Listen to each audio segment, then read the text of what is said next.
And I'm Ripley. And this is Comicsplaining, The show where we've got 1 week until moving, so this is our semi-holiday special, because y'all ain't gonna hear from us until next year. True. Yeah.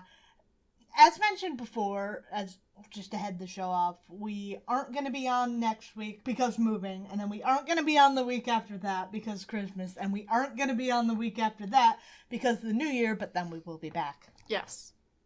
And we're going to be starting off this show with X-Men number 49 from August of 1968, written by Arnold Drake, penciled by Don Heck and Werner Roth, and inks by John Tartaglione, letters by Herb Cooper.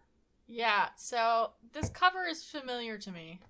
Yeah, we were looking at this at the end of the last X-Men episode, where Jean and Angel look really good, Hank looks really bad, Bobby looks really cool. Bobby is polygonal, but in a cool way. And Scott is there. Yeah. On top of eyes. Mind you, they're all doing this on top of eyes. Skull eyes. Oh my god, they are skull eyes. I never noticed that before. Holy shit. This bodes ill for our heroes. June and Warren look like they belong on the cover of, like, a Harlequin romance novel. They really truly do. They're just beautiful. Bobby is cool in a comic book way. Yes. Hank has... The less said about Hank, the better. He has snapped his neck, somehow. And his torso is just, he's all torso. Yeah. Which is strange for the guy who's known for being all hands and feet. Yeah. He's just all, at this point. Wait. Why is he wearing gloves? I was just wondering that. I was just wondering that. Why are his feet bare and his hands aren't? Isn't that the whole point of him? Right! He's the big hand feet guy who can climb buildings for some reason because of his big hands and feet. You can't just put gloves on his big hands, what? It's not the same. It's not how it works. We open. Oh my god. Warren Slav squatting in the window of the X-Mansion. This is quite a pose. Rah, rah, Rasputin.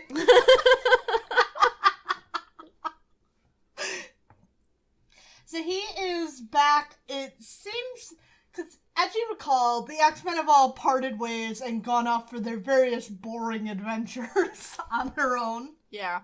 And apparently Warren isn't doing anything. He just dipped on home because he felt sad and nostalgic and depressed. So he just stopped by to see what was going on, and the answer is nothing. There's nothing going on. Oh wait, there's some ticking going on. So when you say that he stopped back home, he's at the X-Mansion, not at his parents' house. Right. Which is also a mansion. And also home. Yes. My god, this boy. Mm-hmm. Stumbling into mansions no matter where he goes. I guess maybe that's why he stopped back. He was depressed because he was just holed up in some apartment somewhere. God. This is nowhere near as cool as any of the places I've been. I say Jeeves and no one brings me a thing. I know. He's a spoiled rich boy. He's a good boy, though. He Love is. Warren. Anyway, so he's going around and he's just kind of sulking like no one is here, and it was cool that there was life here and there were people here and there was a purpose here, and now it just sucks. But he starts hearing this ticking and he's like, okay, so what the fuck is ticking? And he compares himself to Nancy Drew for some reason. Sure.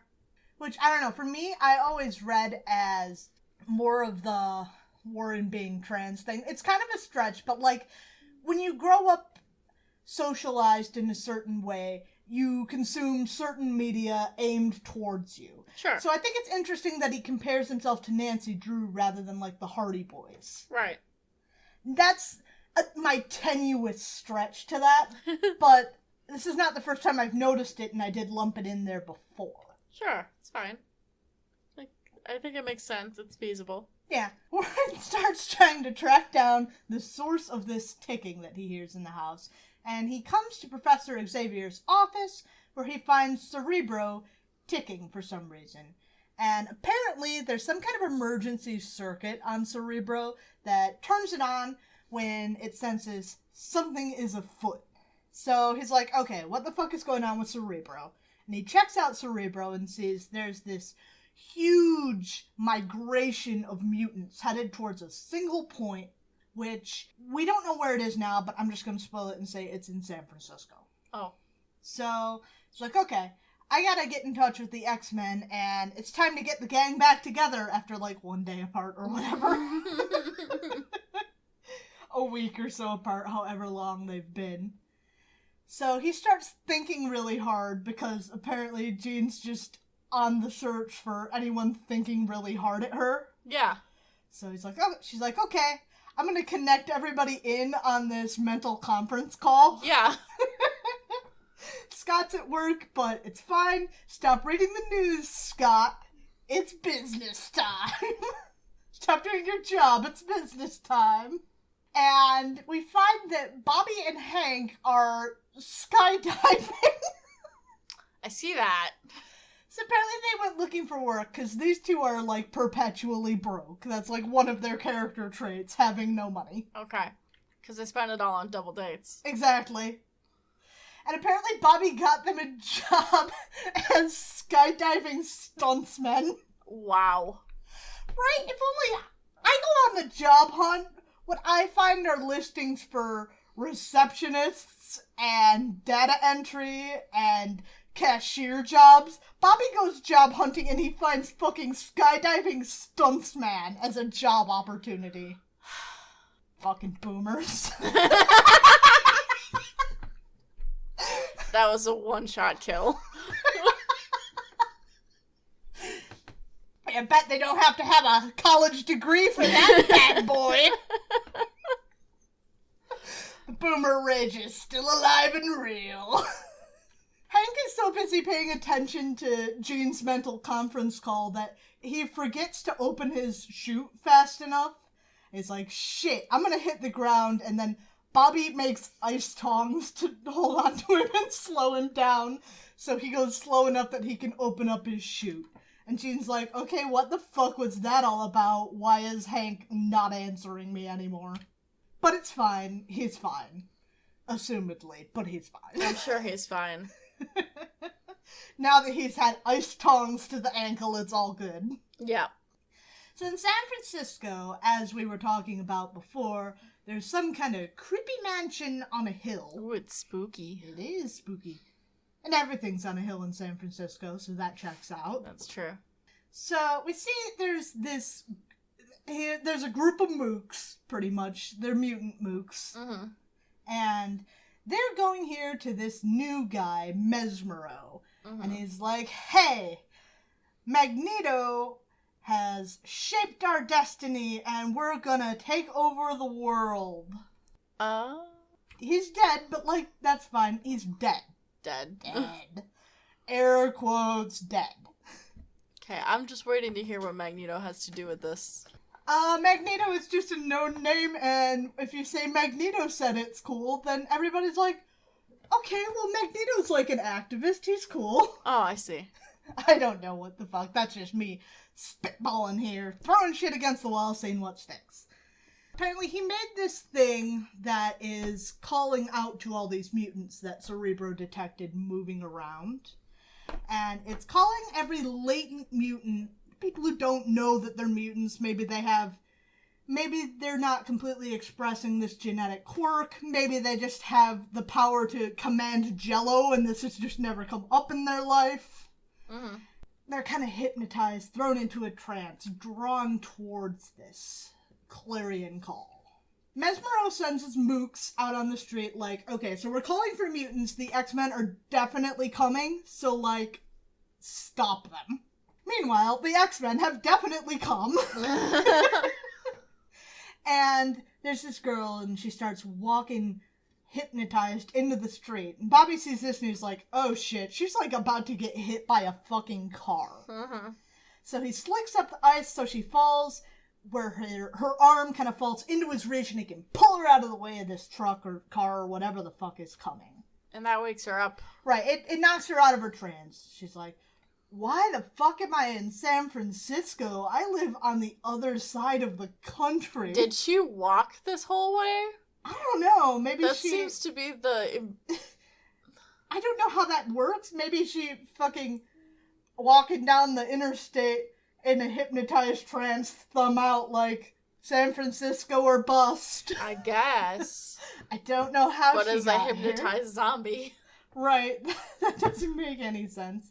Well, Bobby's like, okay, so you're not doing so hot. I'm gonna take you to this place we have set up over here because, like, you're a mess, girl. Okay, but she says her name, and it's a name that I recognize. Mm-hmm. Yep, she does know her name. She doesn't remember a lot of things, but she does know her name, and it's Dane. Lorna Dane. So, if you know who Lorna Dane is, then you know who Lorna Dane is. If you don't know who Lorna Dane is, we'll get there. If you know, then you know. If you know, then you know. So, I guess the others have arrived in San Francisco a little later than Bobby and Hank. I don't know, maybe they moved to San Francisco and they were already there. I'm not entirely clear why they're here and these guys have shown up just now. I think they're actually still in New York is what the implication is. And the Avengers just lent Warren a ship because I guess they're tight enough because he was like, hey, I see that. Magneto's here. So they're like, he got an in there, and now they're like, yeah, okay, you can borrow our car. Yeah, whatever. Meanwhile, Hank is like, what the fuck, Bobby? You literally know that the rest of the X-Men are coming. Why is there a girl here? And, like, she's gonna find out everyone's secret identity. This is unacceptable, Bobbert. Yeah. Speak of the devil, the X-Men are here. The other X-Men have arrived. And they're like, okay, so what the fuck were you talking about? There's someone here? Why is there someone here? What is happening? So Bobby's like, don't worry about it. She's asleep. Just don't worry about it. We got shit to do, okay? The Cerebro couldn't tell because of how far away it is exactly where they're going to be going, so they've got to go take a mini Cerebro out and just go on the hunt for whatever the fuck is causing all this. Mm-hmm. Riding around in the borrowed Avengers ship, they see Mooks in the park. So, I have a question. Yeah. So Mesmero is using this machine to send out, like, mental waves to all mutants. Yeah, probably Mento waves, knowing Marvel. Mentos, yes. So why is that not reaching the X-Men? I don't know. Okay. Thanks for clearing that up. Maybe he programmed it specifically, but don't wave their Mentos. They're like, okay, we've got to go fight the Mooks. Meanwhile, the Mooks are looking to fight the X-Men, so this is a match made in heaven. They haven't even parked the car before Warren's like, I gotta charge into this half-cocked. As he does. He doesn't know any other way. He wouldn't even know how to go full-cocked if he tried. Apparently he's doing just fine. He's wondering why the fuck all these mutants are fighting with guns, which is a very good question. That's their mutant power. Kind of like Cable. Yeah, they're Cable kin. Yeah. He traveled in time. Maybe he was here as an inspiration already. Yeah. It doesn't matter, so they're all fighting. Apparently, Angel held out long enough for everyone else to park the car, so it's Great fine. job, guys. They're used to this by now. Yeah. And just fighting. Just lots and lots of fighting before...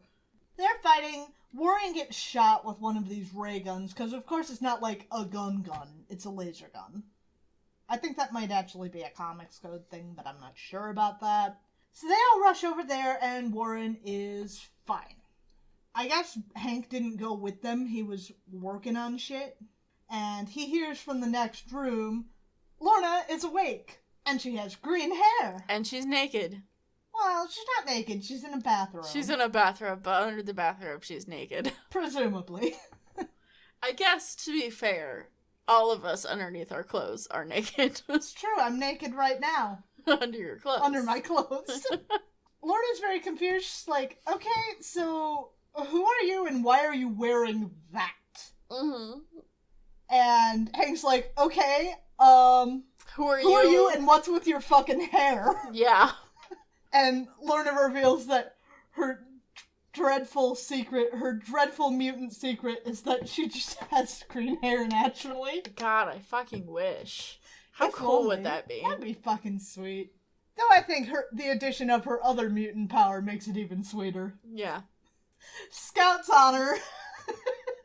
I'm not gonna tell anyone you have green hair. I mean, assumingly he just doesn't care.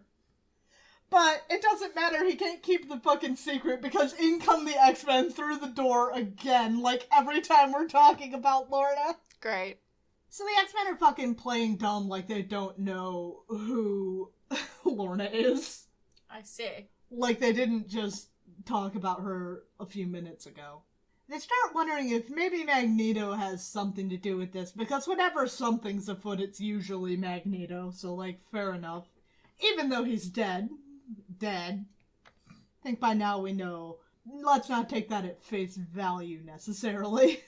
What do you mean? I'm sure Magneto is dead forever, and all of the X-Men comics that I see coming out right now are just lying to me. They are, it's all fan art. Yeah. About how much we love Silver Age Magneto. Yeah. Who hasn't been alive since the 60s. Yeah. It's true. That's entirely here. They're like, okay, we've got to get to the bottom of this. It's time to move out. And Lorna's like, I really don't want to be alone. I'm kind of wigged out over being suddenly in San Francisco. And where is Bobby? And he's like, he's somewhere. He had something to do, but Iceman can stay here and Iceman can help. Good save, buddy. Great job. So they take off, the rest of the X-Men, and they're like, I don't know, I got a weird feeling about this, but let's just... Cerebro says something's up in this fucking mansion, so let's go there. They're barely away when in come the Mooks into the apartment. And the dude himself is also there. Yep, the dude and his Mooks. What the fuck? Mesmero came here with his Mooks because Lorna is important. Okay. In some way, shape, or form. I mean... They're looking for some kind of M2, some kind of weapon, the M2. Is it the M2 or the M11?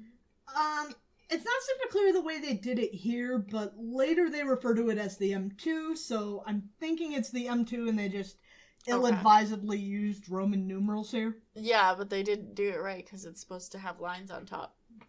Yep. Wow, Herb, dropping the ball. Herb. Way to go, Herb. So they're fighting, and Bobby's fighting mostly. Lorna's just like, okay, this is fine. Well, this is all a little sudden for her. Yeah, so Bobby is fighting, but Mesmero can do some hypnotism, and that takes Bobby straight on out of the fight. And then Lorna's like, okay, what the fuck is all this about? What's this M2, and what does this have anything to do with me?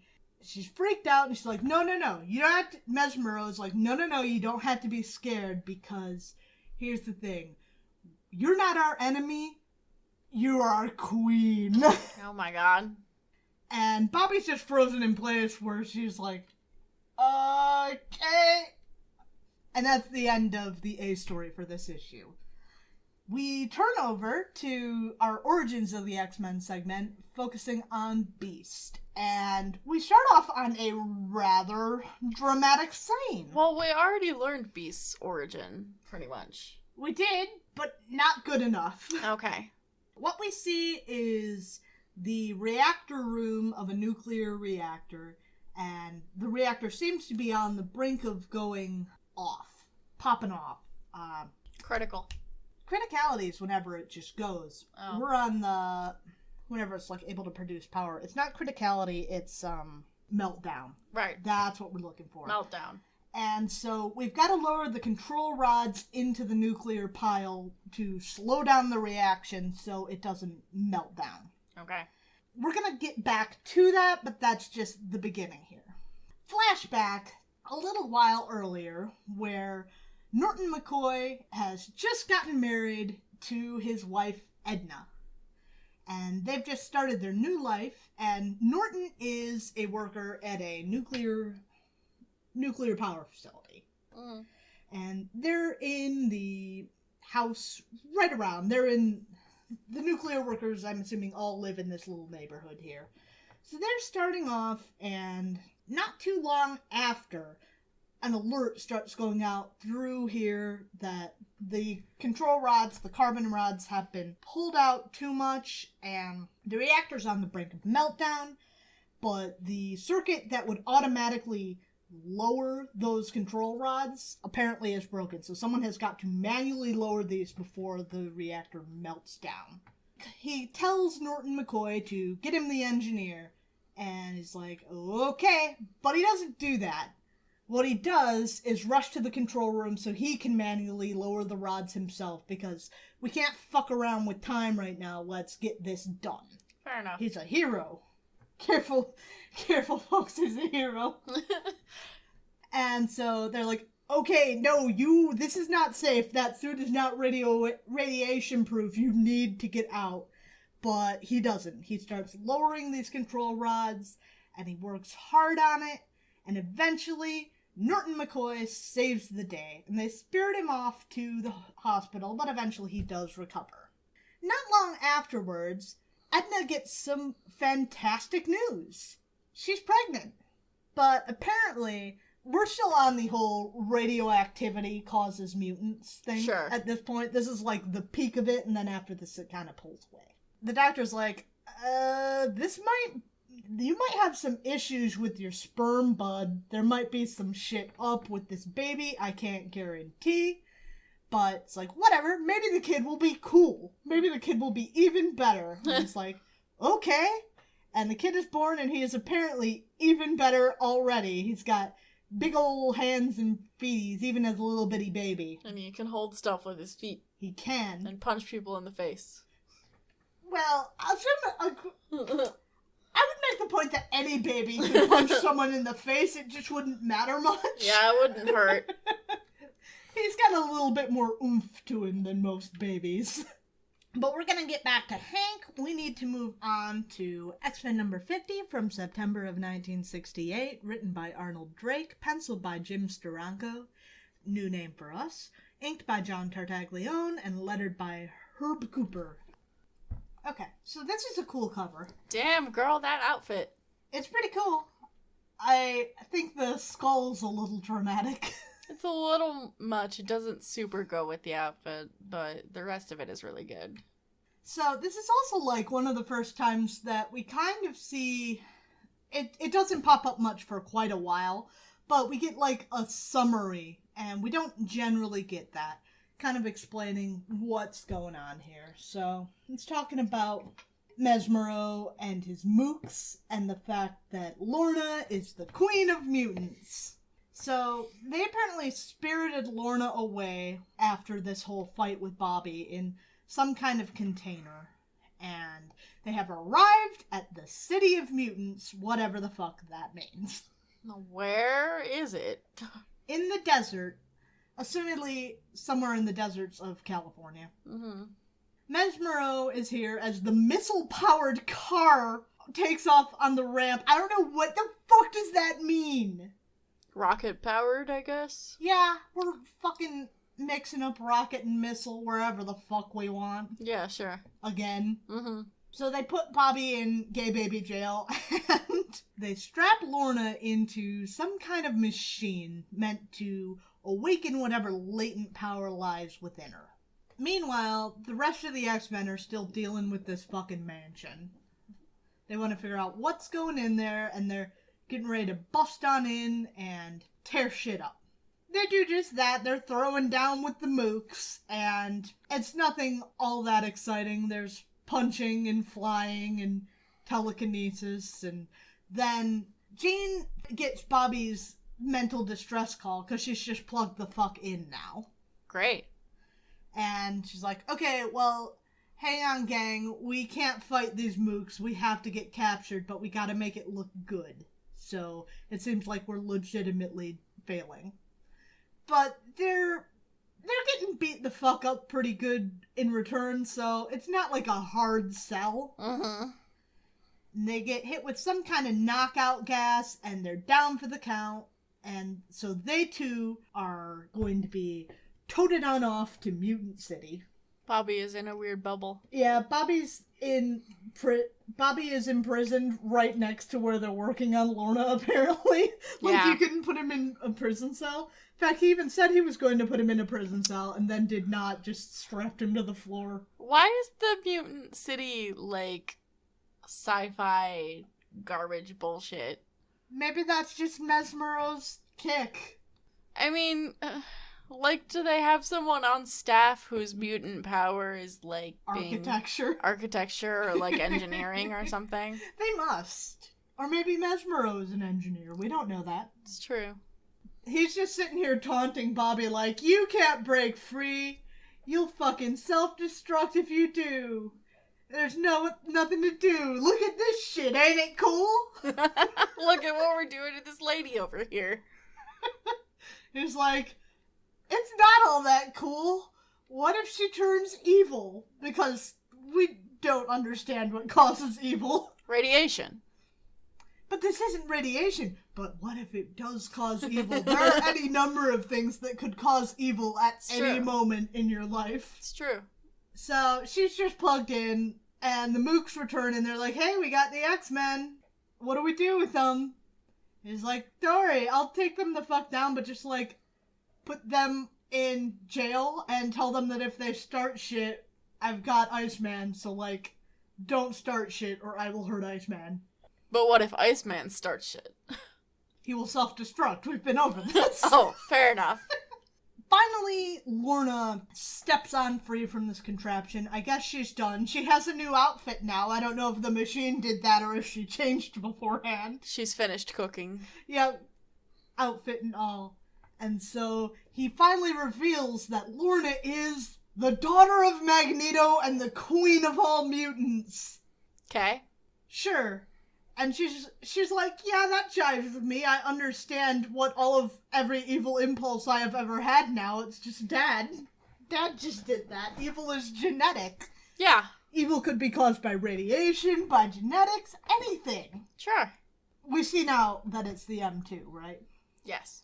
For some reason, Scott assumed that Magneto would never have a daughter, that he would only have a son. That's not how that works, Scott. Very bizarre. And they realized that M2 is Magneto 2, Magneto's child. Oh, shit. You know, when they said M2, that's kind of what I thought it might have been, because they were talking about Magneto.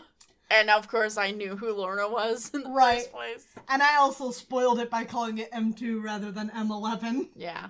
A little bit. That's okay. I'm well, okay, what the fuck? Also, they didn't take them to prison, they just also brought them here because the lab is also the prison, apparently. I mean, we've already established that bizarre thing, but hey. I guess. Hank and Warren are ready to throw the fuck down, and Scott's like, have we not been over the they have Bobby thing? They're like, alright, yeah, cool. But Jean reaches out with her telepathy and she frees Bobby from his hypnosis, so now Bobby can handle himself. There's no, he has Bobby. Everyone's ready to throw down now. Wait, wasn't he going to self-destruct? Apparently it's fine now. What? I thought that was, related to the machine that had him, the bubble that he was in. Was that just, he was hypnotized to self-destruct? I don't know. Also, how did he break free? He just, smashes it. And what the fuck is his body shape? I was about to say his legs are really long. His legs are absurd. I was like, okay, well, I've got M2 here. It's time to throw down. Hey, Lorna, come get these fools. So she fucking lashes out and throws everybody flying, but she's actually targeting the Mooks. Oh shit! Assumedly Mesmero too, but she's on Mook Smackdown right now. Nice. And so that apparently took a lot out of her, so Warren scoops her up, and Mesmero's like, fine, well, I'll, hypnotize you guys. And it's he doesn't know that they know this fucking game. They've done this song and dance before. Mm-hmm. It's time to throw the fuck down. But when they're getting ready to really lay the smack down on Mesmero, the fucking ground, the metal of the floor, peels itself up and knocks them all askew before they can hit him, and they're like, what the fuck? and they turn to the shadows, and who is it but Magneto! Oh my god, he's not dead! Oh my god, how could this be? I'm shook. So off to our Origins of the X-Men segment, where we just have baby boy Hank living his life, crawling around, climbing up walls, lifting cribs, just being a strong baby. Good for him. With big old hands and feet. And he's just going through living his life once he's in high school, the football coach is not pleased with his players. They're not doing a good job. He's like, you know what? Y'all suck. I could fucking ask this dweeb with glasses to kick this fucking ball, and he'd do a better job than you guys. Which, like, he does. Yeah. It looks like he just explodes this football with his feet. Yeah, in fact, that is what it looks like. I would argue that would make him a bad football player, but what do I know? Yeah. Hey, Hank, maybe... Because he's, like, reluctant to do this. He argues with him about it. So, like, hey, Hank, maybe you should, like, hold back a little bit. This amount of force is unnecessary. I still want to look cool in front of the other kids. In front of the girl that he was with. Yeah. Hank is very quickly, like, a football superstar. Like, the team was not doing well before, but now it's, like, packed stadiums and television and all kinds of shit. For a high school football team. Say, this is a high school team, right? Right. While he's doing this, some robbers are like, this team is doing super well and bringing in all kinds of money, so we're just gonna, like, rob the ticket booth. Interesting. Which they do, and... They're all wearing special masks that don't cover their ears. They're wearing masks and suits and hats. It's quite a combo. I like their theme, honestly. Right. Like, super-powered gangsters. If you're gonna have, like, a team of robbers, then you should at least coordinate your outfits. I like that they're all different color, too. Yes. So the cops show up. Apparently the cops were ready for some shit or just on the prowl or someone hit a secret button. Who knows? And they're like, okay, well, let's cut through the stadium and it'll be fine. We'll just run on through there. I mean, there's usually at least, like, one cop car at events like this, right? Yeah, I think that seems reasonable. I don't really remember all that well. I only went to, like, 3 or 4 football games, but... Well... This is a pretty packed football game. Well, I work at a high school, and every single time that there's a football game at the high school, there's always cops there. That makes sense. So they head on through, and they're about to run across the field when Hank McCoy, they didn't count on Hank McCoy. He kicks the football at one of them and then throws his helmet at another one. We're 2 guys down. This guy brought a fucking grenade to this robbery for some reason. Dude?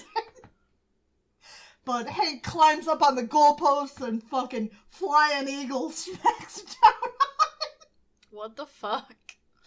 And apparently someone else was watching on TV. It was like, oh, that was wild. We need to find this guy. He's gonna help me be the greatest bad guy of all time. This dude is wearing full plate armor. He is, in fact. I'm not gonna spoil it. Okay. Because there's a reason for that. It's because he's a LARPer. Exactly. I'm so bad at just hinting at spoilers like this. Well, you just can't help it that I'm, like, so incredibly smart. You're so sharp that there's nothing I can do to keep these secrets from you. It's true.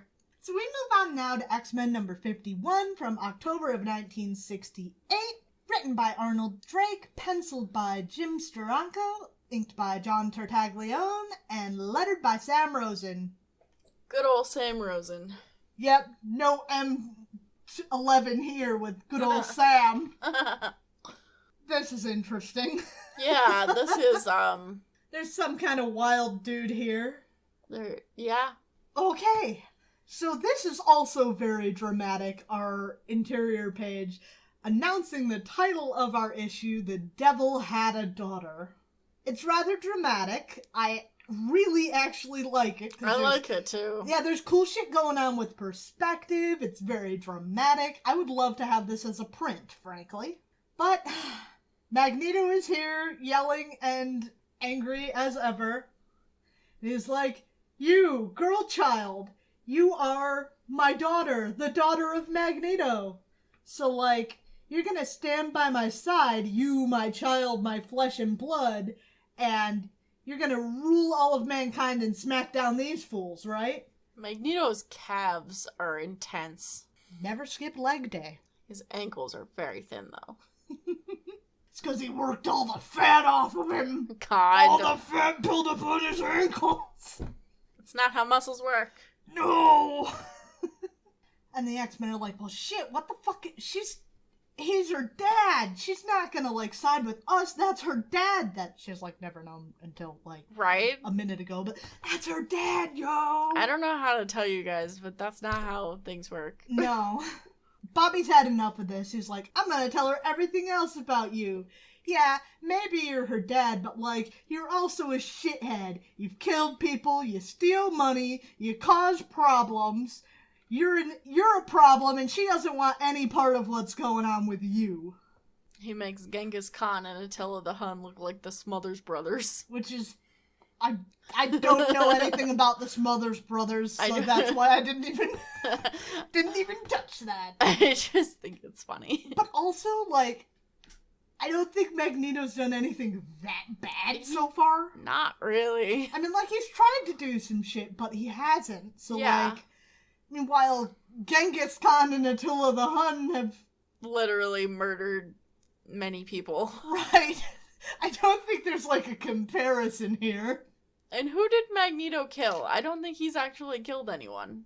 I'm sure that some people died in some of his schemes, but, like, nameless people. Yeah, no one on screen. People we don't know, we just, off-screen, some dudes died or something. Sure. Bobby's still like, this is some fucking bullshit. You're trying to con your own kid into this. You're a fucking asshole, and I'm gonna fight you. You and me, 1v1. Bobby is, like, immediately very weirdly protective of Lorna. He's fired up. Well, I guess, like, he did save her. Yeah. And, like... instant bond. Right, he brought her in. They've been close through this. He started off his relationship with her in a protective role, so sure. Furthering that out doesn't feel off to me. Warren is also like, yeah, let's fight Magneto! And Scott and Hank are like, fucking don't. Bobby's like, I don't care! I'm still gonna fight him! And Magneto's just standing there, like, watching them this. bicker. Just like, they're just gonna take care of themselves. And Scott's like, you're gonna get yourself fucking killed and waste all of your fucking training. Like, wow, cold as ice, dude. But he's not backing down, and Scott's like, okay, so there's no changing, you're not changing your mind about this, no matter what I've said. Okay, well, I'm gonna punch Magneto! So much for being the voice of reason.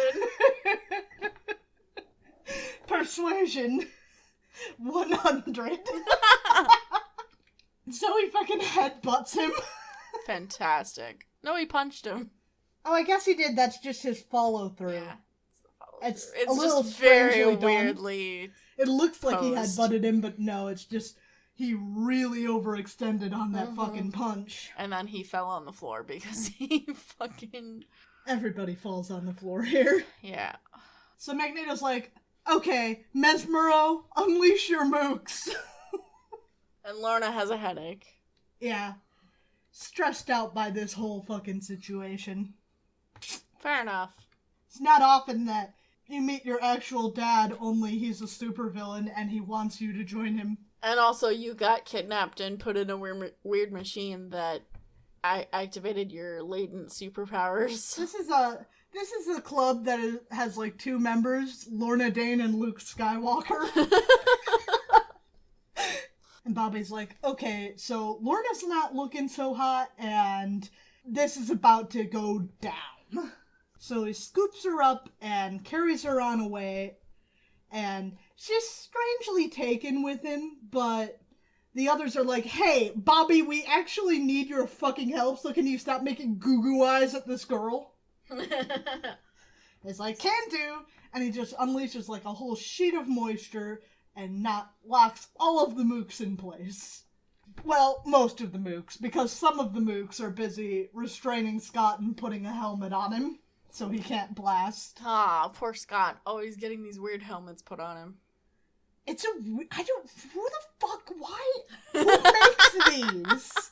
I guess Mesmero was ready to fight the X-Men, so he might have had this ready to go. Yeah. In this case, it makes a little more sense than some instances. They're mass manufactured by someone. Whoever it is that hires Taskmaster, the guy who only trains mooks. Yeah. Apparently, Hank's having trouble dodging telepathically controlled minds from Magneto. That's not what Magneto does. That's not what he does. And that's also not what telepathy is. No, there's nothing going on here that's right. No. Bobby's not doing so hot either. He's worn out by what the fuck he just did. But this fucking helmet locked onto Scott's head does jack shit. He just blasts it off, so like... Wow, shoddy workmanship. Indeed. Mesmero was prepared, but not prepared to pay more than $5. It's because it's got a seam right in the middle. Okay, I can kind of go with that, yeah. And it's like, okay, time to throw the fuck down. And Jean's like, no, don't throw the fuck down. Bobby is still recovering. But that gives Magneto the opportunity he needs to start chucking every bit of metal in this fucking room at all of the X-Men. Little teeny tiny things like fucking nuts and bolts. Nuts and bolts and screws and just tiny components, wires. Death by 1,000 needles. Exactly. So Jean heads off one half of it with her telekinesis. Warren starts getting hit, but Scott's like, nah, get behind me. I got this, bro. So I started blasting. I'm not invulnerable when I'm blasting. Oh, God. No, that's a whole different guy. That's a different X-Men. So he's blasting, but the X-Men are slowly getting overwhelmed by what is going on here. Jean in particular, she's just... This fucking onslaught has been too much. It's time to fucking beat on out of here. But there are mooks. The mooks are chained. The mooks are playing Red Rover. They're orange, and they don't have outfits on anymore. And so Scott goes to throw a punch at one of them, only to find that, again, we have negative energy, which this time means that if you hit me, I'll hit you back twice as hard with negative energy force. Sure. That's what that is. I guess. Then Magneto reaches out and he tangles up Warren. And things are looking dire for our ex-friends here. We gotta do something dramatic. So Scott blasts at the ceiling and sends it raining down on Magneto. And it's like, okay, folks, it's time to go. And Bobby's like, wait, what about Lorna? And they're like, Lorna's working with Magneto, not what about Lorna? Is she, though? She's not doing anything. Yeah, she hasn't really done all that much. She's mostly just kind of been standing around. Yeah, she's just kind of there, asking Magneto why he's killing people. It's like, do you have to do that? Yes. Oh my god, she's irredeemably evil. Yeah. So, Hank headbutts a hole through the wall to the hangar, and they take off in this cool little rocket spaceship that looks a lot like the cool aesthetic that's going on with the city to begin with. I wasn't aware that a super strong head was one of his mutations. Neither was I. I don't know why he didn't just, like, spring off the floor and, like, hit it with his feet. But no, he can headbutt things now. I guess. I mean, technically anyone can headbutt anything. I guess. Once. Mesmero spent all his money on flash and style and no money on durability of construction. I mean, we've already seen this with Scott's helmet and the ceiling of the room. It's all drywall. Oh, yeah! So they take off and Bobby's again like, come on, what about Lorna? It's like, no, not Lorna! So they get out and Magneto is wild-eyed talking to Lorna about how he's hearing a voice echoing within him that just says, kill the X-Men! That's normal. Magneto, get help. So they're headed up in this little apartment that Bobby and Hank have, and they're talking about it, and how are they going to go back about this? And Scott's like, yeah, Bobby, you're grounded. You're too pooped out, and that's the problem. Bobby's like, I'm a little pooped out, but like, you're full of shit. That is not what you're on about.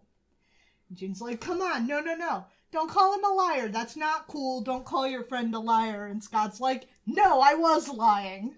Because you are paying too much attention to this girl and not what we have to be doing. I think you can call someone a liar if they're lying. I think that's fair. The mind meld. It is real. Scott's like, you got a conflict of interest, and I can't deal with any possibility of you pulling your punches because you like this girl. And Bobby doesn't take this well. He's like, you're calling me a fucking traitor. Don't call me a fucking traitor. Nobody likes what's going on here, and they're ready to fight. And Scott's like, okay, you want to throw down, let's fucking go. And Gina's like, okay, boys, fucking enough. This is not what we're supposed to be doing. This is not what we've trained for. This is not what Professor X died for. We've got all this shit, and we have important work to do. So, like, will you guys stop with the fucking dick measuring contest? You're being idiots. Well, Scott hears what she's saying, and he goes with it, but they're still just, like, yelling at each other, even though Scott's like, Gina's right! I'm not going to fight you! I'm not yelling, you're yelling! You are yelling! Bobby's like, you're a chicken. And Scott's like, I'm not a chicken, we got shit to do. No Marty McFly here. Anyway, I have a plan, and it's gonna go really, really well. I've got a plan, don't worry about it. So a few days later, we're back at Mutant City, and the Mooks in Mutant City are like, oh dude, there's a mutant coming. A cool mutant is coming. And look at this, like, he's fucking up the ground. It's wild. And this guy here is like, you can't escape me. I'm here to fight. I'm awesome. I'm gonna see Magneto, and I'm gonna fight him, and we're gonna team up, and my name is Eric the Red. To anybody who knows X-Men stuff, I think you have the mental image. To those of you who do not, you're gonna have to wait until our next X episode to find out what is the deal with Eric the Red. He's a bondage Viking. Indeed. We can't see the full extent of how bondage Viking he is because we don't see the skin at this point. Right, he's all colored in one color. He's all straps and studs and... You get the point of it. But let's go back to our last segment of the day, our Origins of the X-Men Beast story. So, this is why this guy was in armor. Because he calls himself the Conquistador. Okay. I don't think that this armor is period accurate. No, he's mostly counting on the hat to do his work for him. Yeah. Maybe the belt a little bit. A little bit. And he's got fucking Igor behind him. He's wearing gold, and that's also meant to signal I am a plunderer of wealth.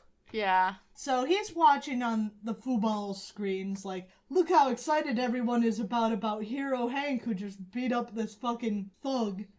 And he's climbing and he's putting on a show, and he's like, I'm gonna use this guy. He's gonna be like my henchman, and then it's gonna be nothing's gonna stop El Conquistador. What's his plan to accomplish this? It's just gonna happen. Just gonna happen, because I want it real I'm bad. gonna hit him with my car. Wow. Well, he's gonna try, but Hank bounces on off to safety.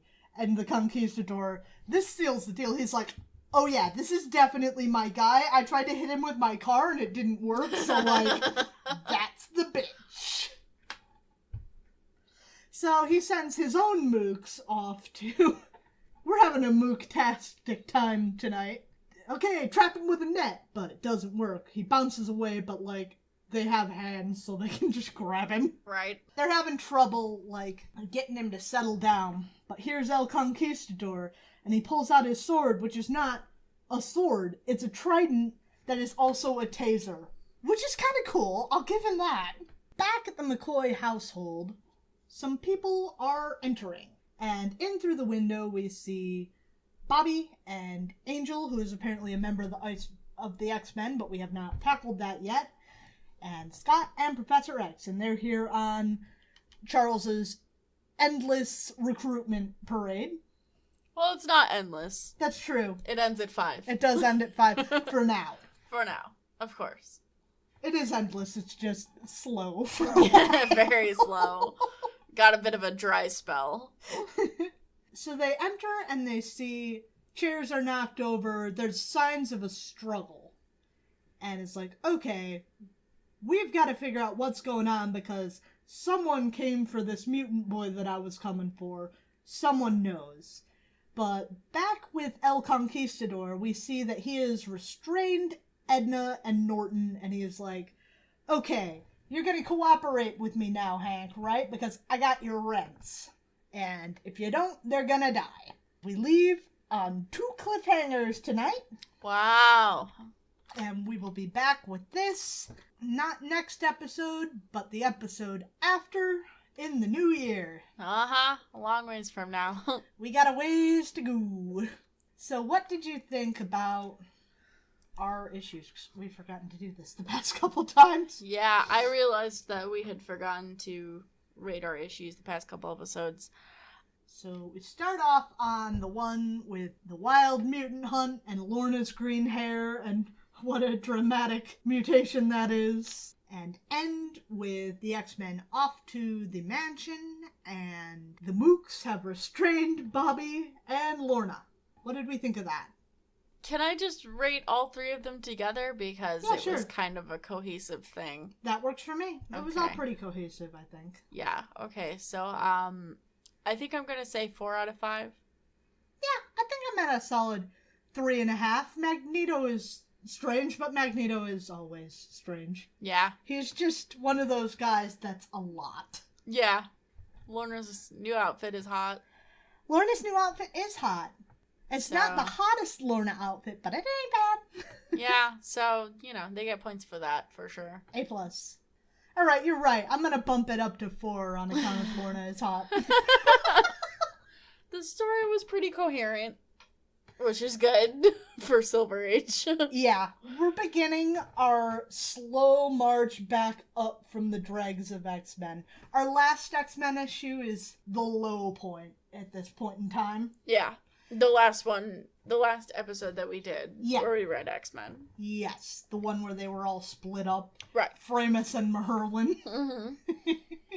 Yeah, from here, things get better. This arc is good. The next standalone issue isn't super hot, but after that, there's a noticeable increase in quality. Good. Also, it's exciting to have Lorna aboard. We have another return character. I'm looking forward to it. Yeah. So anyway, that's going to be it for us. Let's just go through our normal housekeeping. Don't forget we have our contest on.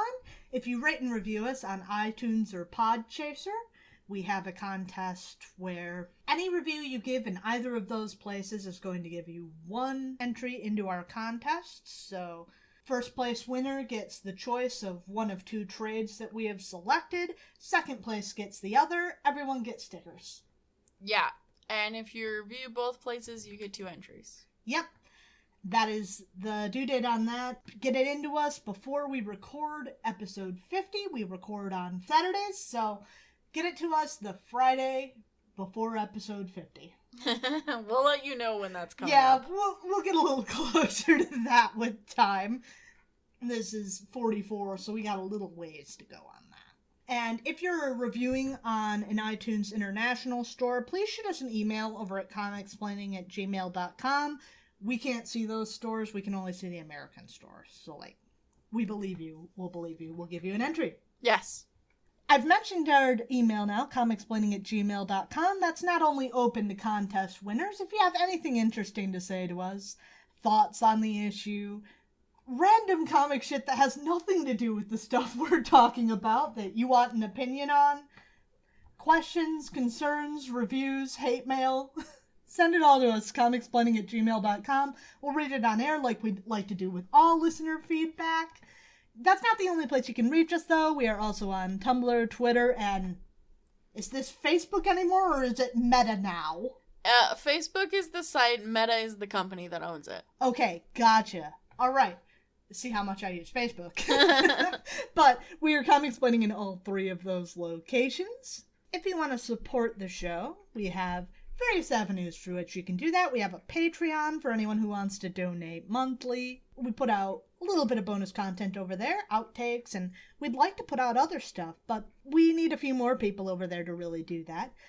A big old shout out to our great and fantastic patron, Robin, MVP of the show, eternal MVP. We also have a coffee, if you just want to throw a few bucks our way, but you can't wrangle up a regular donation. We understand that.